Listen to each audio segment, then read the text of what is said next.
हरियाणा चुनाव बीजेपी ने उम्मीदवारों की लिस्ट जारी कर दी है। अंबाला कैंट से अनिल विज उम्मीदवार हो गए। ये बड़ी खबर है। अंबाला कैंट से 6 बार के विधायक रहे पूर्व गृह मंत्री अनिल विज फिर से उम्मीदवार। बीजेपी ने 67 उम्मीदवारों की लिस्ट जारी कर दी है। ये सबसे बड़ी खबर इस वक्त की। हरियाणा चुनाव को लेकर बीजेपी ने पहली लिस्ट जारी की, अभी इसका जिक्र हम कर रहे थे और लिस्ट भी अब सामने आ गई है। अनिल विज और नायब सिंह सैनी लाडवा से लड़ेंगे। कुरुक्षेत्र की लाडवा सीट से नायब सिंह सैनी चुनाव लड़ेंगे, पहली बार यहां से उतरेंगे। अंबाला कैंट से अनिल विज को रिपीट किया गया है।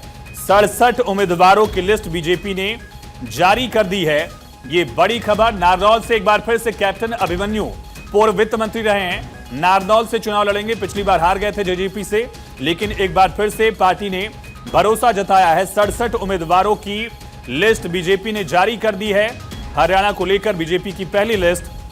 और आपको बता दें, दरअसल श्रुति चौधरी तोशाम से, जो हमने बताया था आपको, उस बात पर मुहर लगी है। श्रुति चौधरी तोशाम से किरण चौधरी की बेटी चुनाव लड़ेंगी। इसी तरह से ओपी धनखड़ बादली से चुनाव लड़ेंगे। पूर्व मंत्री रहे हैं, पूर्व प्रदेश अध्यक्ष रहे हैं बादली, इनको फिर से टिकट दिया गया है। इसके अलावा विपुल गोयल फरीदाबाद से फिर से नाम। मूलचंद शर्मा पूर्व मंत्री, फिलहाल भी मंत्री, इनको बल्लभगढ़ से रिपीट किया गया है। और गुड़गांव से मुकेश शर्मा, राव नरबीर सिंह बादशाहपुर से बड़ा नाम। और इसी तरह से अभय सिंह यादव नांगल चौधरी से, ये बड़े नाम। कुल 67 उम्मीदवार घोषित किए गए हैं। लाडवा से सबसे बड़ा नाम नायब सिंह सैनी का, मुख्यमंत्री पहली बार इस सीट से लड़ेंगे। अंबाला कैंट से अनिल विज का नाम है। असीम गोयल का नाम अंबाला शहर से। और इसी के साथ ज्ञानचंद गुप्ता विधानसभा अध्यक्ष फिर से रिपीट किए गए हैं पंचकुला से दरअसल। और जगाधरी से कंवरपाल गुर्जर का नाम रिपीट किया गया है। घनश्याम दास अरोड़ा रिपीट किए गए। सुभाष सुधा का नाम है थानेसर से, ये बड़ा चेहरा सुभाष सुधा का, संगठन में भी रही है। इसके अलावा कृष्णपाल गुर्जर इसराना सुरक्षित सीट से रिपीट किए गए। महिपाल ढांडा बड़ा नाम घरौंदा से हरविंदर कल्याण, करनाल से जगमोहन आनंद, मनोहर लाल की सीट से जगमोहन आनंद, जहां से सिटिंग सीएम विधायक हैं, उस सीट से जगमोहन आनंद को उतारा गया है। राम कुमार कश्यप इंद्री से विधानसभा चुनाव लड़ेंगे। समालखा से मनमोहन भड़ाना, खरखौदा से पवन खरखौदा, सोनीपत से निखिल मदान और गोहाना से अरविंद शर्मा, जिसका जिक्र हम कर रहे थे।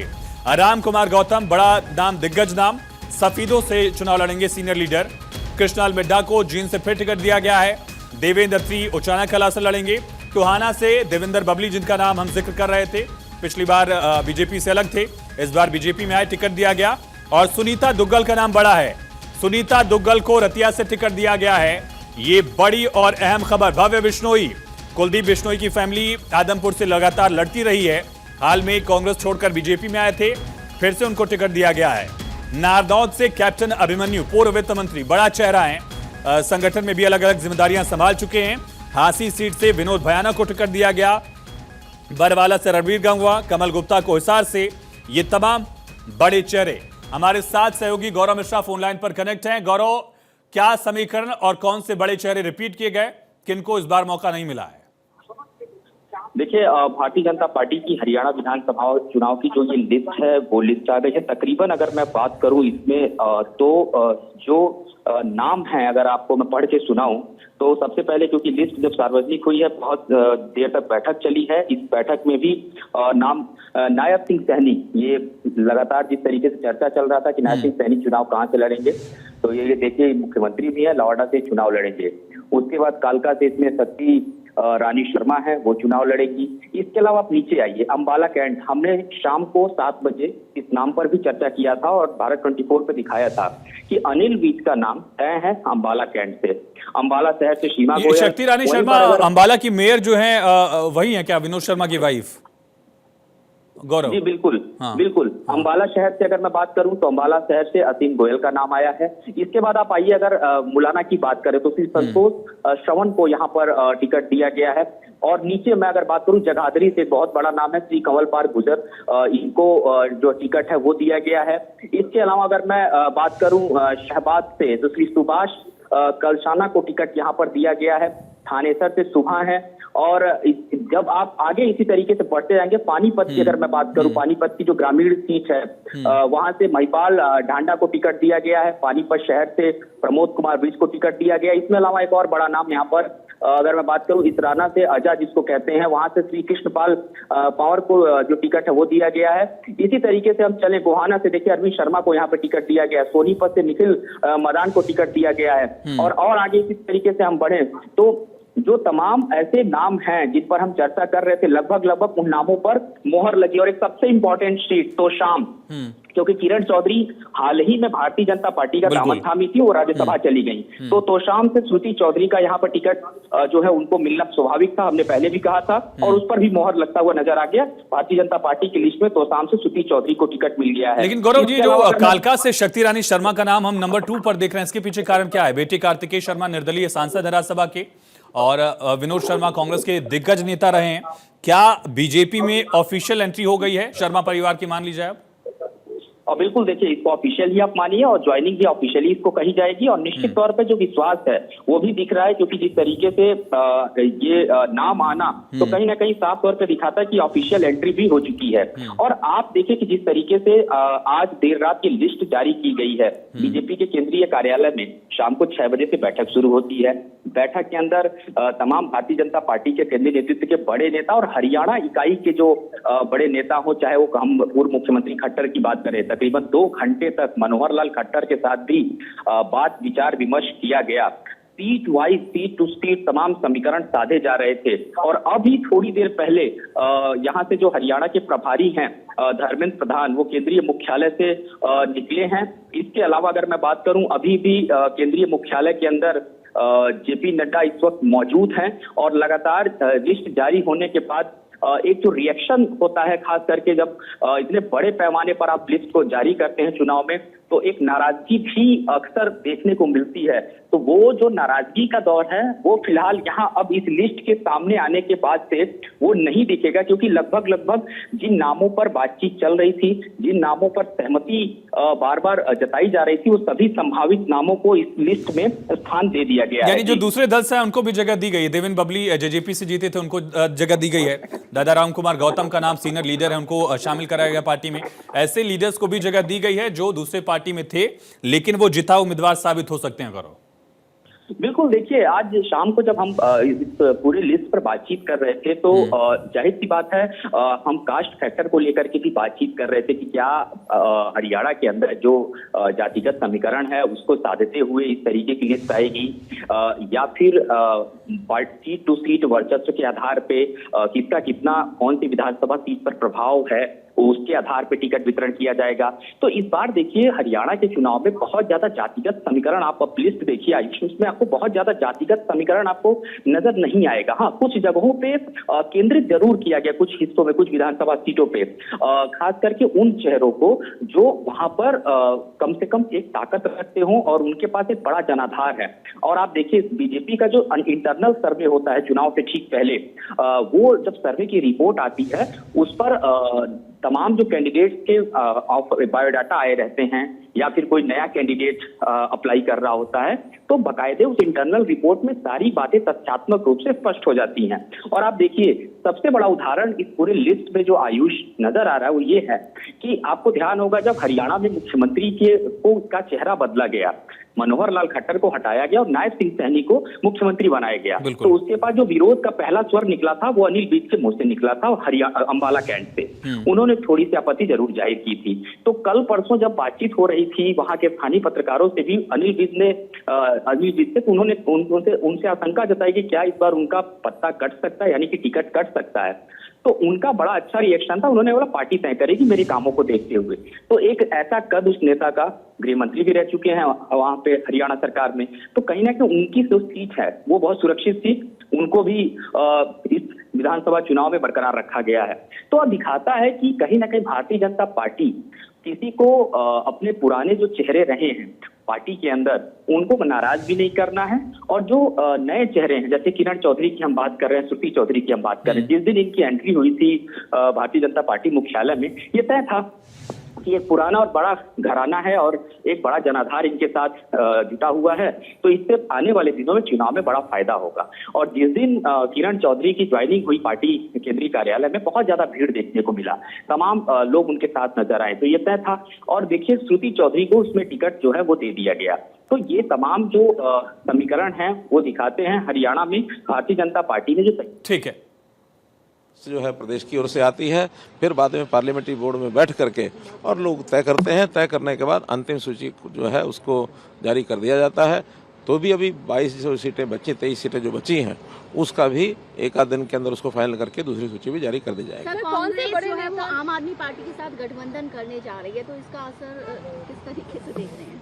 देखिए, कांग्रेस की अपनी कमजोरी वो इसी बात में से ध्यान में आती है कि कल तक तो न तो आम आदमी पार्टी इस बात के लिए तैयार थी कि हम कांग्रेस का गठबंधन करेंगे, न कांग्रेस इस बात के लिए तैयार थी कि हम किसी से गठबंधन करेंगे। जो लोग कहते थे कि हम सब अपनी सीटें अपने दम पर लड़ेंगे, उनका दम देखने को मिल गया है कि अब एक नहीं दो पार्टियों के साथ वो गठबंधन कर रहे हैं। अब उनका गठबंधन का सारा चरित्र सामने आएगा, उसके अंदर कौन सी सीटें ये छोड़ेंगे, कौन सी वो छोड़ेंगे। और उनके घर के अंदर जो एक एक सीट के ऊपर जैसे उन्होंने 80-80, 60-60, 65 फॉर्म भरवा करके इतने कैंडिडेट जो तय किए हुए हैं, उस संकट में से वो निकल पाएंगे कि नहीं निकल पाएंगे, मैं इसमें कुछ कह नहीं सकता। लेकिन निश्चित रूप से वहाँ एक भगदड़ जो मचने वाली है, उस भगदड़ मचने के कारण से उनकी जो जीत है वो कहीं सुनिश्चित नहीं है। सब लोग एक दूसरे लड़ाई लड़ेंगे, इसका लाभ भारतीय जनता पार्टी को मिलेगा। कंपटीशन है इस बार हरियाणा बीजेपी के लिए, कितना टफ है कंपटीशन? देखिए, इलेक्शन होता है और उस इलेक्शन को हमेशा एक स्पोर्ट्समैन स्पिरिट के नाते से चुनाव लड़ा जाता है, खेला जाता है। और उसमें हम लोग, हमारा कार्यकर्ता, हमारे नेता सभी पूरे उत्साह में हैं और हम अपने कार्यकर्ताओं के माध्यम से इस अभियान को जो कल से शुरू हो रहा है, यानी प्रत्याशियों के नामांकन का जो शुरू हो जाएगा, उसको विधिवत रूप से सारी हमारी योजनाएं, सारी हमारी व्यवस्थाएं सब कंप्लीट हैं और हम अच्छे प्रकार से चुनाव लड़ करके और तीसरी बार भारतीय जनता पार्टी की जो मेजोरिटी है वो सरकार हमारी निश्चित रूप से आने वाली है, ऐसा मेरा विश्वास है। कौन कौन से बड़े नेता आने? देखिए, जहाँ तक लिस्ट का विषय, लिस्ट आपको मालूम है, किनको टिकट मिली है किनको नहीं मिली है, उसका विश्लेषण तो आप करेंगे। लेकिन बड़े नेताओं में प्रधानमंत्री जी भी हमारे आएंगे, गृह मंत्री जी आएंगे, राष्ट्रीय अध्यक्ष जी आएंगे, जितने भी बड़े नेता हैं वो सब, क्योंकि 90 विधानसभा की जो चुनाव है तो स्वाभाविक रूप है जितने नेता आएंगे उनके सबके, कुछ जम्मू कश्मीर और हरियाणा के दोनों के साथ साथ चुनाव है, तो दोनों प्रदेशों में जाएंगे, इसलिए हमको पर्याप्त समय अपने नेताओं का मिलेगा। सर, बीच में कुछ पहलवानों के कुछ समूह को लेकर के पहलवानों के एक समूह को बीजेपी से नाराजगी थी, अब कांग्रेस जो है वो ही पैतरा अपना रही है, टिकट दे रही है उनको। देखिए, कुल मिला के एक राजनीतिक चक्र में मैं समझता हूँ हमारे वो साथी खिलाड़ी हैं उसमें फंसे थे, उस समय फंसे थे। आज उसका पटाक्षेप हो रहा है कि वही लोग आज मिलकर के कांग्रेस के नेताओं के साथ टिकट की गुहार कर रहे हैं।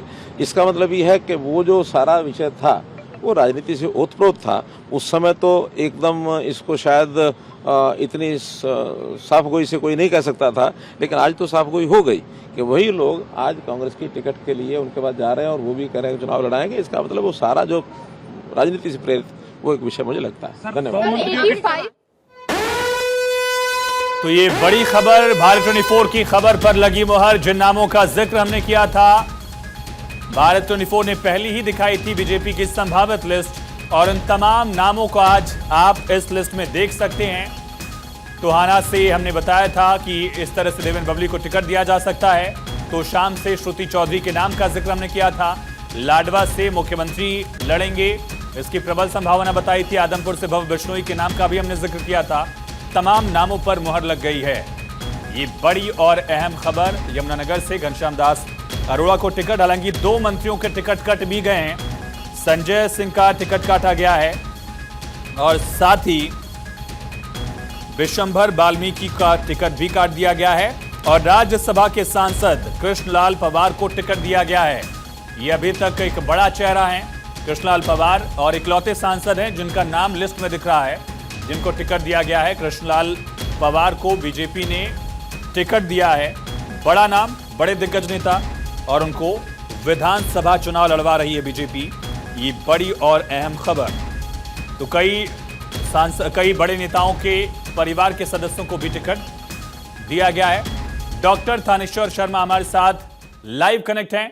थानेश्वर समीकरण बताइए कि क्या समीकरण दिख रहे हैं लिस्ट में, किनका नाम कटा है? जैसे मसलन संजय सिंह का नाम चल रहा है, विशंबर वाल्मीकि को टिकट नहीं दिया गया। देखिए, इसके साथ साथ संदीप सिंह को भी टिकट नहीं दिया गया है। संदीप सिंह क्योंकि पिछले दिनों एक महिला कोच द्वारा उन पर सेक्सुअल हरासमेंट के आरोप लगाए गए थे, उसके बाद हालांकि वो मंत्री बने रहे थे खट्टर सरकार के, मनोहर लाल सरकार के अंदर, लेकिन अब उसका लिस्ट में कहीं नाम नजर नहीं आ रहा है। और दूसरी बात मैं कहना चाहूंगा, दर्शकों को बताना चाहेंगे, अभी कुछ ही देर पहले 4 बजे जब हम जिक्र कर रहे थे कि 4:30 बजे जिन जिन नामों की हमने संभावित लिस्ट बताई थी या 7 बजे भी बताई थी, उन्हीं सभी संभावित लिस्टों पर से हमारे सारे के सारे नाम बिल्कुल सही साबित हुए हैं। भारत 24 की खबर पर एक बार फिर से बीजेपी ने मोहर लगाई है। अगर मैं कहूं, देवेंद्र बबली का हमने जिक्र किया था टोहाना से, मैंने साफ शब्दों में कहा था कि देवेंद्र बबली ने पहले कांग्रेस से टिकट की डिमांड की थी और इसी कारण उन्होंने लोकसभा चुनाव के अंदर शैलजा का साथ भी दिया था। उसी का परिणाम था कि शैलजा सबसे ज्यादा लीड लेके टोहाना से जीती थी और चूंकि कांग्रेस ने उन्हें टिकट देने से साफ मना कर दिया था, तो और वो बीजेपी की तरफ आए थे, तो बीजेपी की तरफ आने का उनका साफ साफ मतलब था कि बीजेपी उन्हें 100% टिकट देगी। दूसरा नाम था शक्ति रानी शर्मा का। शक्ति रानी शर्मा जो विनोद शर्मा परिवार से आती है, विनोद शर्मा की पूर्व मंत्री की पत्नी है, उनको पंचकुला से कालका से टिकट दिया गया, क्योंकि कालका के अंदर ब्राह्मण बहुबुल्य क्षेत्र है, ब्राह्मण वोट ज्यादा है, इसलिए उन्हें वहां से वोट दिया गया। और तीसरा हमने कहा था कि मुख्यमंत्री नायब सिंह सैनी जो है वो लाडवा से चुनाव लड़ेंगे। उसका मेन रीजन ये है कि कालका से करनाल सीट उनके लिए सुरक्षित नहीं है, क्योंकि करनाल सीट के अंदर 53,000 के आसपास पंजाबी बहुबुल्य लोग हैं। पंजाबी वो लोग हैं जो पाकिस्तान से माइग्रेट होकर आए थे। मनोहर लाल खट्टर जो थे वो पाकिस्तान से माइग्रेटेड पंजाबियों में आते थे, इसलिए वहां के पंजाबियों ने उन्हें अपना लिया था। लेकिन जो नायब सैनी थे वो ओबीसी से आते थे। वहां के जो लोकल नेता थे वो ये कह रहे थे कि इनके आने से अगर इनको टिकट दी जाती है तो हमारा कैरियर जो वो चौपट हो जाएगा। लेकिन वो अपनी विधानसभा नारायणगढ़ से क्यों नहीं लड़े, ये भी आपसे समझेंगे थानेश्वर। तो बड़ी खबर का रुख, बीजेपी ने 3 मंत्रियों के टिकट काटे हैं। अब तक जो जानकारी मिल रही है, संदीप सिंह का नाम है, विशंबर वाल्मीकि को टिकट नहीं दिया गया और इसी तरह से संजय सिंह को टिकट नहीं दिया गया है। लगातार थानेश्वर हमें समीकरण भी समझा रहे हैं कि इसके पीछे गुड़ा गणित क्या था। थानेश्वर, मुख्यमंत्री के लाडवा चूज करने के पीछे कारण क्या? नारायणगढ़ से किसी जमाने में विधायक थे, वो अपनी सीट की बजाय वो कुरुक्षेत्र क्यों गए? देखिए, लाडवा से वो किसी समय विधायक थे, बिल्कुल ठीक बात है। सॉरी, नारायणगढ़ से वो विधायक थे, लेकिन मौजूदा अगर समीकरण देखा जाए तो मौजूदा समीकरण के अंदर बड़ी खबर इस वक्त की, बीजेपी की पहली लिस्ट में 8 महिलाओं को टिकट, 3 मंत्रियों के टिकट कटे हैं, जो अभी थानेश्वर बता रहे हैं। इसको हम दुरुस्त करेंगे। किरण चौधरी की बेटी श्रुति चौधरी को तोशाम से टिकट, जैसा भारत 24 ने पहले से बताया था। राव इंद्रजीत की बेटी आरती को अटेली से टिकट। विनोद शर्मा की पत्नी कार्तिकेय शर्मा की मां शक्ति रानी शर्मा को भी कालका से टिकट दिया गया। थानेश्वर, एक चीज स्पष्ट करिएगा थानेश्वर, माफी के साथ मैं रोक रहा हूं फिर से आपको। क्या 3 मंत्रियों के टिकट काटे गए हैं? संजय सिंह, संदीप सिंह और विशंबर वाल्मीकि, या 2 ही नाम है? देखिए, अभी लिस्ट आई है, लिस्ट का पूर्णतः आंकलन किया जा रहा है। अभी लिस्ट टिकट काटना नहीं कह सकते, क्योंकि अभी कुछ नामों की लिस्ट बाकी आनी, सेकंड लिस्ट आनी अभी बाकी है, उसमें भी नाम आ सकते हैं। इसलिए अभी ये नहीं कहा जा सकता कि इनके टिकट काटे गए हैं, क्योंकि पहले अनुमान लगाया जा रहा था कि शक्ति रानी शर्मा है, उनको अंबाला सिटी से टिकट दिया जाएगा, लेकिन उन्हें जिस तरीके से कालका शिफ्ट किया गया, ये अपने आप में एक बड़ी बात है। और दूसरी तरफ जिस तरीके से खुद मुख्यमंत्री ने कहा था कि मैं करनाल का विधायक हूं और करनाल से ही टिकट लड़ूंगा, जबकि जो प्रदेशाध्यक्ष मोहनलाल बडोली ने साफ शब्दों में कहा था कि मुख्यमंत्री लाडवा से टिकट से चुनाव लड़ेंगे। उसका मेन रीजन यह है कि 43,000 के आसपास सहजी समुदाय के वोट जो है वो लाडवा क्षेत्र से आते हैं, और लाडवा क्षेत्र में ओबीसी समुदाय के 23,000 वोट है। इसलिए मुख्यमंत्री नायब सैनी के लिए लाडवा सीट सबसे ज्यादा सुरक्षित मानी जा रही थी, जबकि करनाल सिंह इतनी सुरक्षित नहीं थी। जहां तक आपने नारायणगढ़ सीट का किया है, तो नारायणगढ़ सीट के अंदर उतने ज्यादा सैनी समुदाय के वोट या ओबीसी समुदाय के वोट नहीं थे जो मुख्यमंत्री को मिल सकते थे, क्योंकि 10 साल की एंटी इनकम्बेंसी भी सरकार के साथ है। इसलिए बीजेपी ने अभी जो लिस्ट जारी किया, इसमें एक नाम बड़ा चुन चुनकर और लंबी जद्दोजहद के बाद, पूरे मंथन के बाद जारी किया है। अब जो सेकंड लिस्ट आएगी उसके बाद ही पता लग पाएगा कि किन किन के टिकट कटे, किन के नहीं कटे। अभी इतनी जल्दी कहना कि संदीप सिंह का टिकट कट गया, संजय सिंह का कट गया, so and so ticket cut गया, सेकंड लिस्ट में किसी को ऑब्लाइज भी किया जा सकता है। पहले यह भी, अब जिस तरीके से अनिल विज का नाम आ गया, अनिल विज को टिकट दी गई है। पहले यह भी कहा जा रहा था कि नवीन जिंदल की मां सावित्री जिंदल को हिसार से टिकट दिया जाएगा, कमल गुप्ता को टिकट नहीं दिया जाएगा, लेकिन कमल गुप्ता को टिकट दे दिया गया। सावित्री जिंदल का भी नाम नहीं आ रहा है। सावित्री जिंदल जिस तरीके से बीजेपी के आला नेताओं से भी मिलकर आई थी और जिस तरीके वो बीजेपी में शामिल हुई, और सारा कुछ सिनेरियो देखा जाए तो अभी सेकंड लिस्ट आनी बाकी है। अभी इतनी जल्दी हम नहीं कह सकते कि इनके टिकट कटे हैं, क्योंकि नवीन जिंदल की मां है सावित्री जिंदल, बड़ा कद है उनका, और प्रदेश में अच्छा वोट समुदाय भी है, और अग्रवाल समाज के अंदर एक बड़ा नाम है सावित्री जिंदल का, और देश में क्या विदेशों में भी नाम है। तो सावित्री जिंदल को भी 100% है कि कहीं ना कहीं सांसदों में सिर्फ कृष्णलाल पवार का ही नाम है? इकलौते सांसद अभी फिलहाल इस लिस्ट में कृष्णलाल पवार ही दिख रहे हैं थानेश्वर? देखिए अभी जिस तरीके से लिस्ट आई है, लिस्ट में इकलौते सांसद राज्यसभा सांसद कृष्णलाल पवार नजर आ रहे हैं। अभी पूरी लिस्ट जिस तरीके से एक एक लिस्ट पर हम आंकलन करेंगे किसको किस तरीके से दी गई है, किस तरीके से नहीं दी गई, उसके बाद ही हम सारी बातें क्लियर कर पाएंगे। लेकिन कृष्णलाल पवार को जिस तरीके से टिकट दी गई है, जबकि कांग्रेस ने कहा था कि हम राज्यसभा सांसद और लोकसभा सांसद को नहीं देंगे टिकट, लेकिन बीजेपी ने दिया। मैं पहले भी हमने दर्शकों को बताया था कि बीजेपी ने कई मौजूदा सांसदों और राज्यसभा सांसदों को भी चुनाव लड़ने के लिए तैयार रहने के निर्देश दिए हैं, और उसी पर मोहर लगाते हुए लगी आज की राज्यसभा सांसद कृष्ण पवार को टिकट मिल गई है। अभी बाकी लिस्ट का पूर्णतः मुआयना किया जाएगा, अवलोकन किया जाएगा, उसके बाद ही हम कह सकते हैं कि किस किस को टिकट मिली है नहीं मिली। अभी संदीप सिंह से मेरी बात हो रही थी, उन्होंने कहा कि मैं खुद पेवा क्षेत्र से चुनाव नहीं लड़ना चाहता था। मैंने खुद पार्टी आलाकमान को कहा था कि मैं पेवा क्षेत्र से चुनाव नहीं लड़ना चाहता, तो पार्टी आलाकमान ने कहा था ठीक है आप वहां से नहीं लड़ना चाहते, आपको कहीं और से लड़वाया जाएगा। अब ये संदीप सिंह के शब्द थे। अब पार्टी आलाकमान कितना इसको इंप्लीमेंट करता है, क्या करता है, ये आने वाला समय ही बताएगा। आज जो लिस्ट आई है उस एक एक लिस्ट को अगर आप देखेंगे तो जातीय समीकरण और नेताओं का समीकरण सब कुछ देखकर इस तरीके से लिस्ट दी गई है कि सारे के सारे कैंडिडेट जैसे बीजेपी ने जिताऊ के लिए दिए,